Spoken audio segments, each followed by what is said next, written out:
clap for one of you. I love it. We're matching and I like that. That's cool. Big question, since we've never done this interview before, but we've spoken on panels, and you featured me on your website. Yeah. How does a mathematician become a creative? I think I was always creative. No, I think everyone's creative. So I'm just a weird hybrid of like left, right. But funnily enough, my dad was in the creative industries, and then my way of being a rebel was like, I want to prove that I can do it on my own. So I did maths and economics at uni, which is the weirdest thing ever. And then then I joined the fast stream civil service as an economist. Wanted to change the world in government and realised that would take me many years. I'm so glad I'm not there now. So and then I went into the creative industry. So we spoke off camera about the transition of kind of leaving a business that you had set up to come to the UK and set up here. I often talk to founders who get into business partnerships that don't work out or that have different visions. What advice or tips do you have to other people who are wanting to change potential like projects they're working on? Yeah, it's so funny because my first business, I had a co-founder. This one I'm sole founder, but I don't think I would have had the guts to do it if I hadn't done it with him, so I'll always be amazingly grateful. I think the mistake I made is actually, a couple of things. One, we had different visions for the business, so I realised he wanted a lifestyle business and I wanted to take on the world, I guess. And I also realised that we had different work ethics. Not in a negative way for him, like I'm just a massive workaholic, and that didn't start aligning. And I also realised that our skills were quite similar. So the problem is we started clashing. So whenever I chat to people now who kind of ask me for advice on co-founders can be brilliant. Just make sure you're very different and you have the same vision for where you want to take the business, and then those things can work. Right now I'm really happy being a sole founder. Right. Can you just move your hair? Yeah, sorry. It's touching the microphone. There we go. I can hear it. There we go. Thank you very much. Too much hair. Welcome to a Leo. Next part that I'd love to kind of get from you is Dots has been blowing up the last couple of years.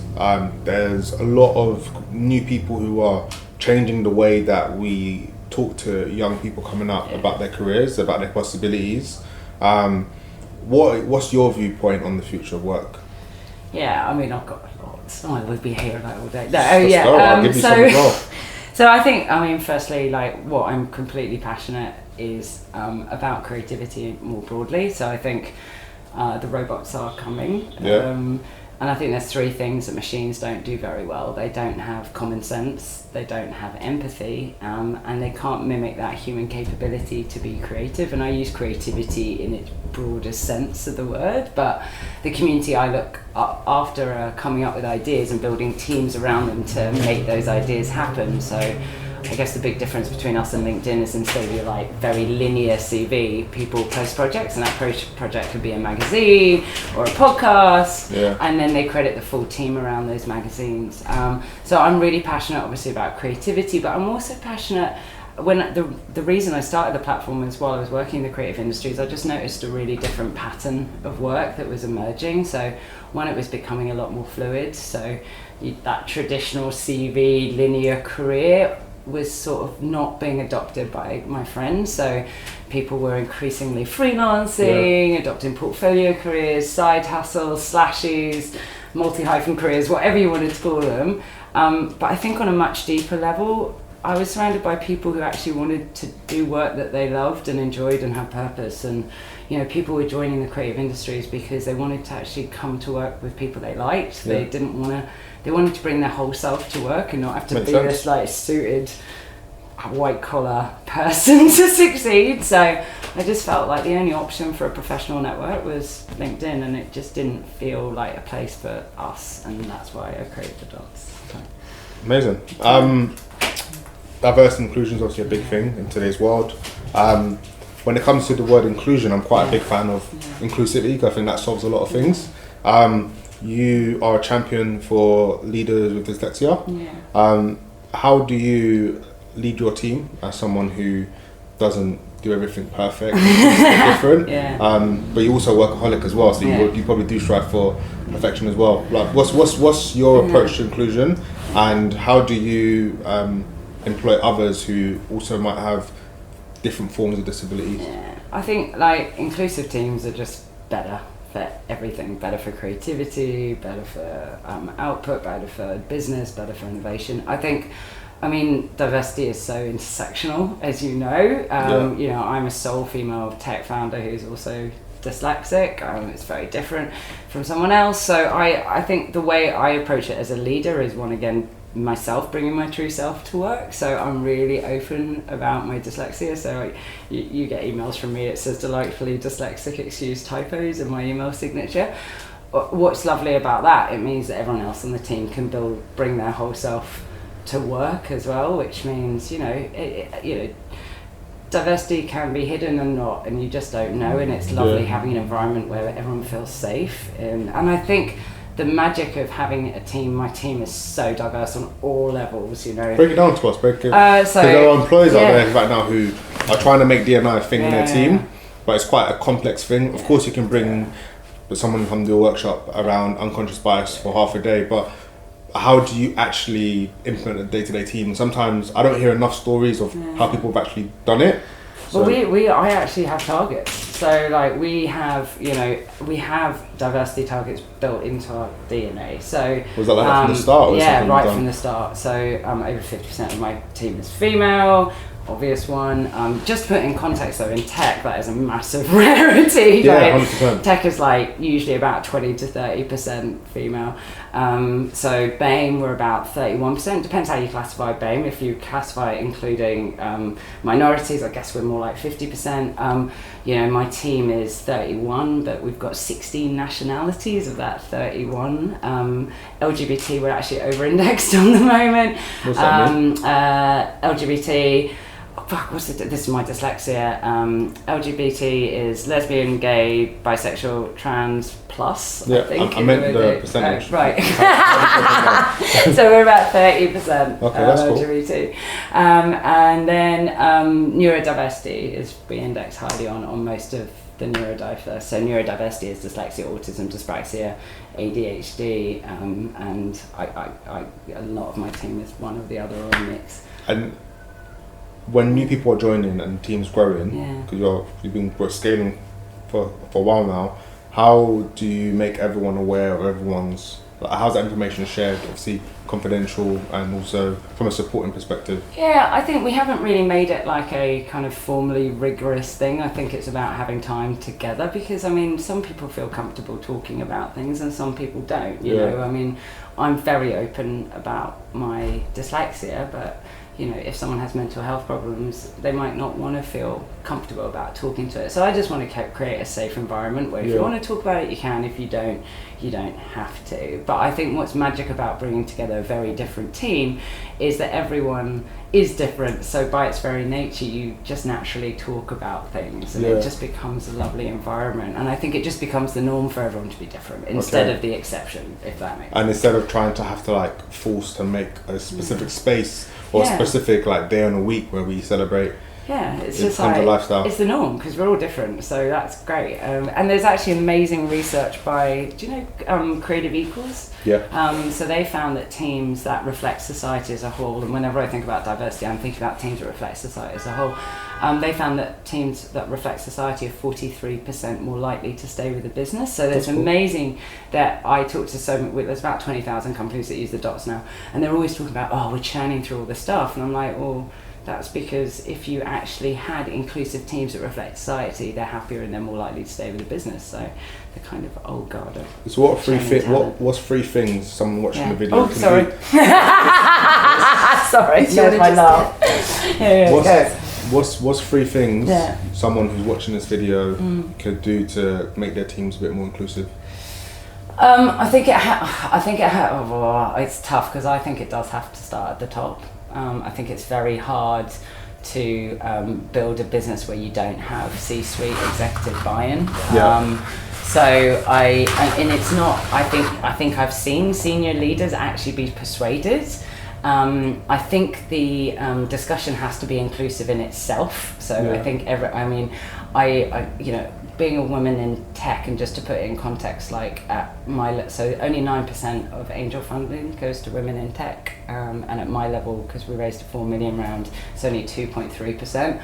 The huge challenge I have is a lot of the discussion around women in tech is women talking to women, and so I really believe that to make a fully inclusive team, the discussions have to be inclusive as well.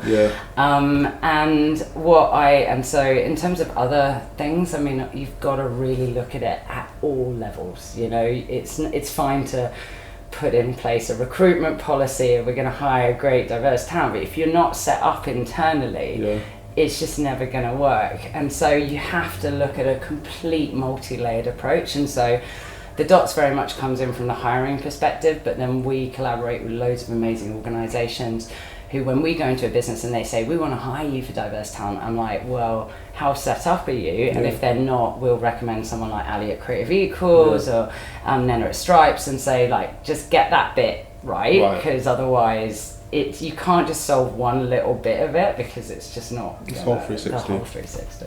I like that. And it's like, we also spoke prior to this chat about our views on collaboration versus competition. Talk to me a bit more about your views on collaboration. I was saying to you, we're like Switzerland, and then which means we work with everyone, but then I was like, no, we're not like Switzerland, because we don't work with nasty people. So I think my view, I think it's much easier actually to grow the pie together than to just all try and eat into each other's pie, if that makes sense. So I'm just a big believer in collaboration. Like, we collaborate with so many people that, you know, you think we're competitors, so you'd think like we have jobs on the DOTS, we collaborate with It's Nice that they have jobs, but that is just still a lovely natural kind of collaboration. And so I think there's been that dog eat dog for too long, and that doesn't work. All that happens is there's one pie and you're all fighting over it. Why don't we all just try and grow the pie together? It just works in a nice way. And ultimately we're trying to change humans' lives, and to do that there's loads of different people, like there's so many layers to that. And there's no silver bullet, and that's like, there's no one's going to fix everything, and I think that comes from the creative industries, that comes from creativity, but that also comes from diversity. Like, you know, as I said, we do the hiring. I can't do what someone like Ali can do at Creative Equals and actually go in and do an assessment. That's not what we're set up for. So I think it's all about collabs. What are your views around soft skills? So I know that there are a lot of creatives who are in the platform. There's a lot of new kind of ways that people can kind of keep themselves like at top tip of their skills. There comes a time when everyone has, you know, X amount of talent, but it's those other elements that make you a star or make you invaluable. What are your views on massive. I wish they taught them at school. You know, you have that sort of like, I think I've spent so long developing my own soft skills, you know, thinking, God, if only like there was more kind of care of that when I was younger. But actually, funny enough, we're doing this big collaboration with Google at the moment, and it's called the Fast Track 50, and we're accelerating the careers of 50 18 to 25-year-olds who haven't been to university or first gen university. And our last event was soft skills, and I hate the word soft skills, because soft implies that they're not important, and they're so important. Life skills. But it was just so magical, because it's those bits that actually make or break your career, actually. So you know, imposter syndrome was one of the tables, which was like everyone. Actually, I wish I was on the imposter syndrome table. You know, how do you overcome imposter syndrome? How do you feel comfortable in your own skin? You know, but it's other things like just project management is so important, especially if you're a creator and you're going freelance. You've got to be good at managing your time, building up client bases, managing your finance. So we had all these tables set up for different sort of skills, but I think with soft skills, again, like just skills, you have to just be the basis of it. You have to be hungry to learn, and most importantly, you have to be open to feedback. Because I think the way I've developed my own skills is getting feedback on what I'm not doing well, and taking on that feedback and not being like confronted by it, but going, all right, that was awful to hear, but okay, I understand, and this is how I can get better. So I actually do a survey to my team every quarter, which is a happiness survey. So how happy they come into work each day, because my one of my key results is 10 out of 10 happiness for my team. But one of the questions I ask is, what would you do as CEO? And I then get feedback on what my team think I'm doing wrong, and they're pretty honest. Does that feedback, how often is that feedback? Every quarter. Every quarter. Yeah. That's cool. Yeah. So, rate your happiness out of 10. Rate your happiness out of 10. What do you love about working at the Dots? And then it's kind of 3 questions in similar ways. So how can we improve the product to make you happier? How can we improve the office to make you happier? And what would you do as CEO? And it's completely anonymous, so I have no idea who what do you filled it in. use for people to just submit Google that? Forms, actually, That's quite and cool. just send it out. And then, people are pretty honest. I mean, we're averaging at like 7.5 out of 10 at the moment, which I'm really happy about. 5? Okay. But I think people, it can be quite brutal. I tend to read it on a Saturday. Okay. And But it gives you context. It gives me really... Comes from a place of love. It comes from a place of love, and it gives me direct feedback on what I'm doing wrong and how I can improve it. And most of that is soft skill based, because I'm still a young CEO who's trying to work it out as I go, and I need to know when I'm fucking up. Personally, can I say fucking on the screen? I mean, it's been said, so it's just gonna go out. It's more, is it your personal brand?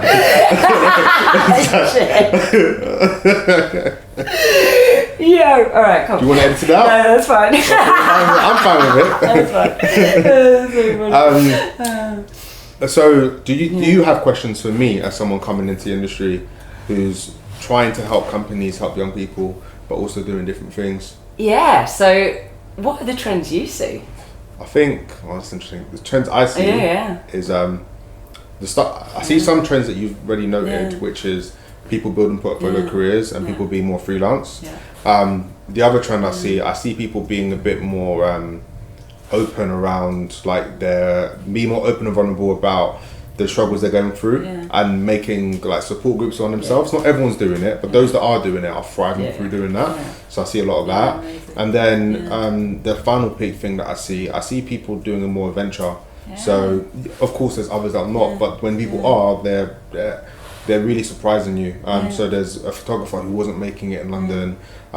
He just like, he doesn't hesitate, he went to LA and he just stayed on couches for a week and he took shots of amazing, really top preem level artists, and he's now getting backstage passes to a lot of festivals and getting booked as part of touring. And people are being a bit more bullish about their dreams, and that's like which is amazing, right? Yeah, so I'm seeing that. Is there anything else? Oh, what, to ask you? That's me like starting to think about the adventure. That's fucking cool. I'm just said fucking again anyway. Yeah, because you're starting, obviously with your events, you were just set, when we were chatting before, you were talking about doing the courses that are more the polymath, because obviously that's a massive, it's so interesting on the Dots because we see so much slashy behaviour, polymath behaviour, just in, like, that's how the platform builds out. So how are you starting to think about those courses coming together? Where do you think, like, what's the gap that you need to fill? So what I see at the moment, and what I'm feeling at the moment is, looking at my own career, I've not really done anything for more than 4 years. Everything's 2 years, 3 years. I'm very young as well, but I'm always looking to kind of iterate, and it's becoming very common. And no one feels bad about not being a deep specialist in one thing. It's almost like a T learning curve where you're kind of a generalist on a lot of different things, and then when you pick and choose to kind of go deep, you go deep.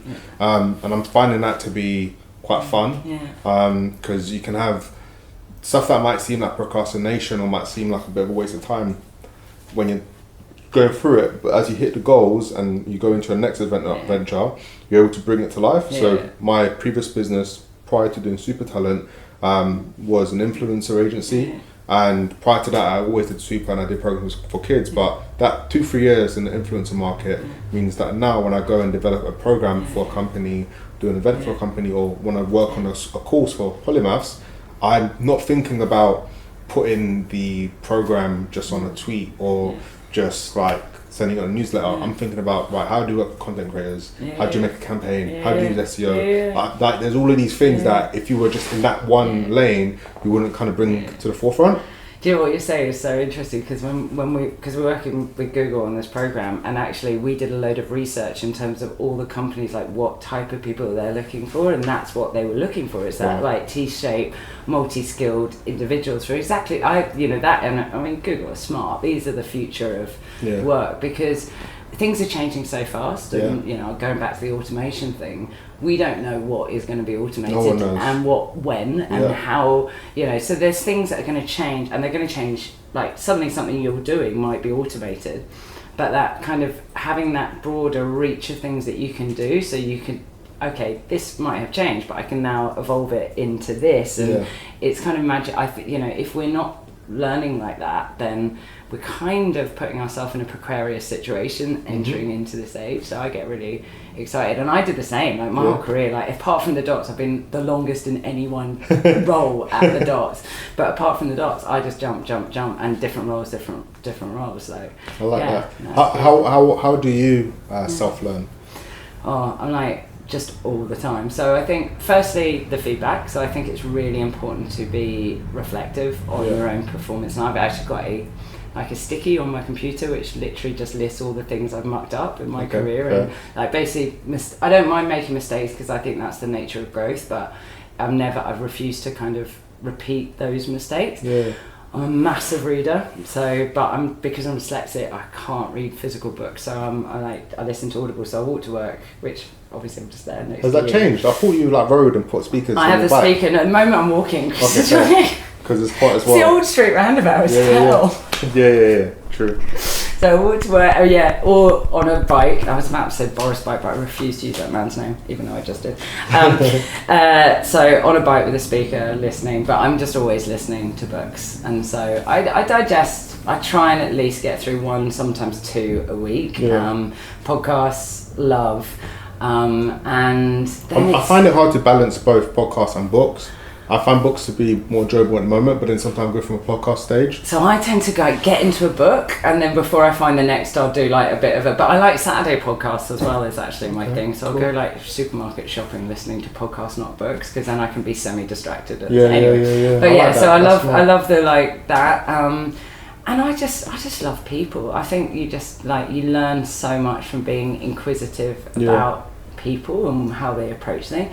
The other thing I've built recently is a really good network of founders who are supporting each other. So how do you guys communicate? So basically I'm in a group called ICE, so it's founders that are scale up, so it's people who've raised around 3 million or above, and so everyone's sort of at the same level, and it's about 40% founders, 40% venture capitalists or investors, and then 20% kind of service providers who support the ecosystem. And we actually get together in physical format, but within ICE I'm in something called an ice cube. So inventive. But it makes sense. But it makes sense. But it's 8 founders. So there's 8 of us all at a similar stage, and we catch up once a month to discuss the really gnarly, horrific things that happen. It's almost like a safe space. It's basically like founders therapy. Is probably the best way to talk about it. But it's magical because you're not allowed to give someone advice unless you've been through it. And I think that's really powerful, because I think a lot of times people are really willing to give advice, but if they actually haven't been through your situation, they just kind of make it up on the fly. And so everyone can, if you're say having a problem with like a board member, you go, I'm having this problem with the board member, and everyone gives you advice, but only if they've been through it. And then you get 3 different, say, perspectives on how they managed it, and then you can take bits of what would work for you, because you should never take advice as given. It should be interpretation. It should be interpreted to your situation and to your personality. I'm never going to be like a hard ass, like overly masculine CEO, so that approach just wouldn't work for me. So that works. Okay, I'll like go in for the hugs and stuff. Let's piece it out. You can solve so much with a hug.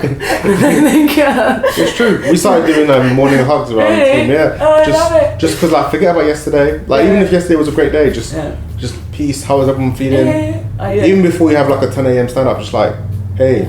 Otherwise, everyone will just have their headphones on. I'm someone who always has my headphones on, so it's it kind of breaks the ice. I think power of a hug is amazing. It's funny though, because what I have realised doing a lot of talks for neurodiversity panels is loads of friends of mine have autism, and it obviously that not everyone with autism and dyslexia is the same, but if you're dyslexic you tend to hug more, but if you're autistic you might not like hugs as much, so it's like the crash of the titan. So I'm starting to try and have to be a bit more conscious that some people they just hate hugs, so I'm sort of having to try and ask now. Can I give you a hug? Can I give you a hug? Is that right? So it's funny because sometimes going to a few tech conferences I'll go in for a hug and people will be like, what has she just done? That was my space. I like that. Anyway. I like that. I want to talk to you a bit about recruitment, because obviously that's the industry you're in.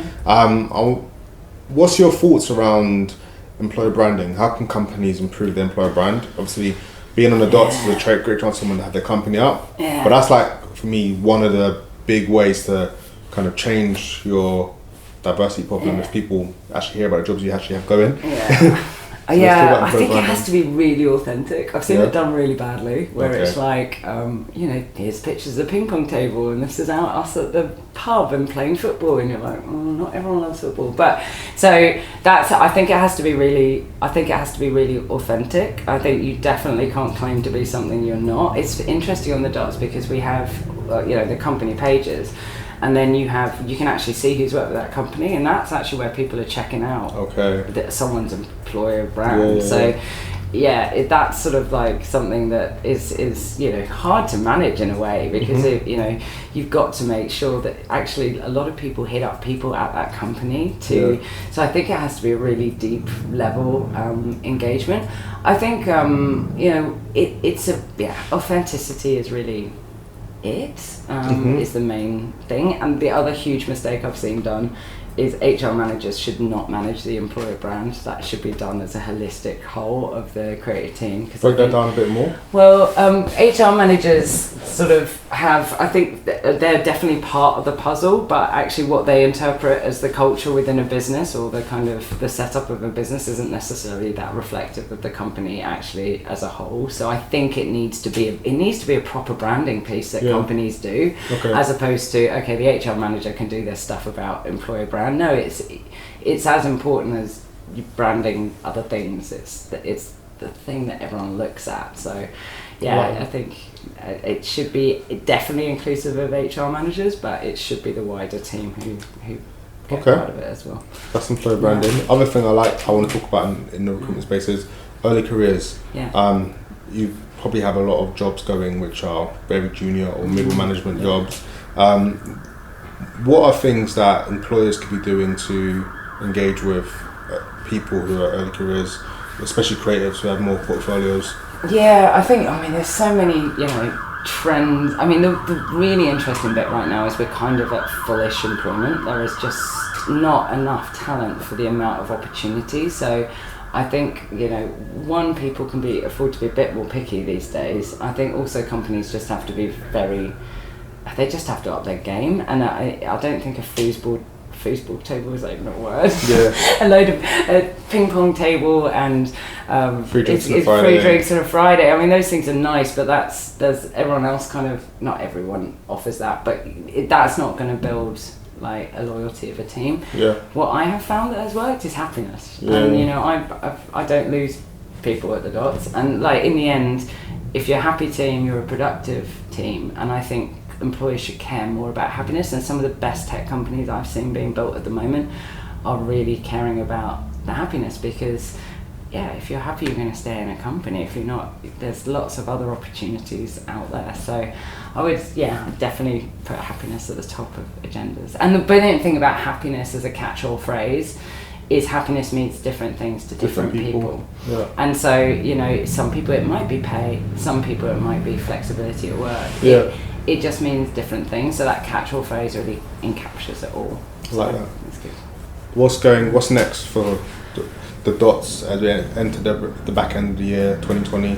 Yeah, it's been it's been a mental year of just so we I've just come back from the US, so we were over working alongside Apple, which was just the most surreal situation. It's like their big spaceship thing over there that we got to work from on our app, because we launched our app at the beginning of the year, And You so were always a web business before. we were always web. I mean, you can access it on mobile web, but we had more of our community are accessing us via mobile web now than the browser experience. But all our clients use us on browser, so we had to start on browser. So the app, leaning massively into the app, and really for us, it's just been about nailing I say UK, actually nailing the London market, and then I'll be raising next year. But yeah, I mean, the long-term vision is to take on LinkedIn. So I'm like at the beginning of like a 10, 15, 20-year journey. So I just fuck it. Thanks for coming, Pip. Oh, bless you. It's been really fun. I'll get out. Amazing. Yeah, good. Oh, well done. Yay.